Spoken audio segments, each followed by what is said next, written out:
আজ আমি কুচো চিংড়ি দিয়ে লাউ পাতার বড়া বানিয়েছি। তার জন্য প্রথমে আমি কুচো চিংড়ি মাছকে ভালো করে ধুয়ে নিয়ে চিপে নিয়েছি। একটা পাত্রের মধ্যে কুচো চিংড়ি, কুচানো আলু, কুচানো পেঁয়াজ, আদা, রসুন, কাঁচা লঙ্কা, 1 চামচ সর্ষে বাটা, 1 চামচ সর্ষের তেল, সামান্য চিনি, পরিমাণ মতো নুন দিয়ে হলুদ দিয়ে মেখে রেখেছি। এরপর লাউ পাতাটা ভালো করে ধুয়ে শুকিয়ে পাতার মধ্যে মাখানো চিংড়ির মিশ্রণ দিয়ে পাতাটা চারিদিকে ভাঁজ করে প্লেটে রেখেছি। এরপর একটা পাত্রে পাতলা করে বেসন গুলে তার মধ্যে সামান্য নুন দিয়েছি। এরপর আমি ননস্টিক তাওয়ায় তেল ব্রাশ করে গরম করে তার মধ্যে বেসন গোলানো পাত্রের মধ্যে লাউ পাতা ডুবিয়ে ঝাঁকিয়ে নিয়ে গরম তাওয়ার মধ্যে একটা একটা করে ছেড়ে ঢাকা দিয়ে 20 মিনিট সীমাজে রেখেছি। ঢাকা খুলে উল্টিয়ে আর এক পিঠ 20 মিনিট ঢাকা দিয়ে তৈরি করে ফেলেছি কুচো চিংড়ি দিয়ে লাউ পাতার বড়া।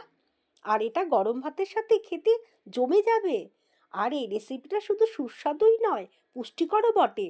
কুচো চিংড়িতে প্রচুর পরিমাণে প্রোটিন আর ক্যালসিয়াম থাকে, যা আমাদের হাড় আর মাংসপেশির জন্য খুবই ভালো।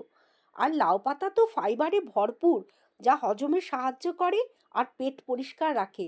সর্ষে বাটাতেও উপকারী ফ্যাট আর অ্যান্টিঅক্সিডেন্ট থাকে। সব মিলিয়ে এটা একটা দারুণ কম্বিনেশন।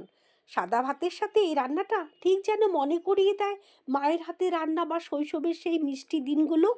এটাকে বাঙালির কমফোর্ট ফুড বলা হয়, যা শুধু পেটই ভরে না, মনকেও শান্তি দেয়। আর এই রান্নাগুলো আমাদের ব্যস্ত জীবনের মাঝে এক টুকরো শান্তি বয়ে আনে। তাই আপনারাও বানান। আর ভিডিওটি ভালো লাগলে প্লিজ লাইক, শেয়ার এবং সাবস্ক্রাইব করতে ভুলবেন না। ধন্যবাদ।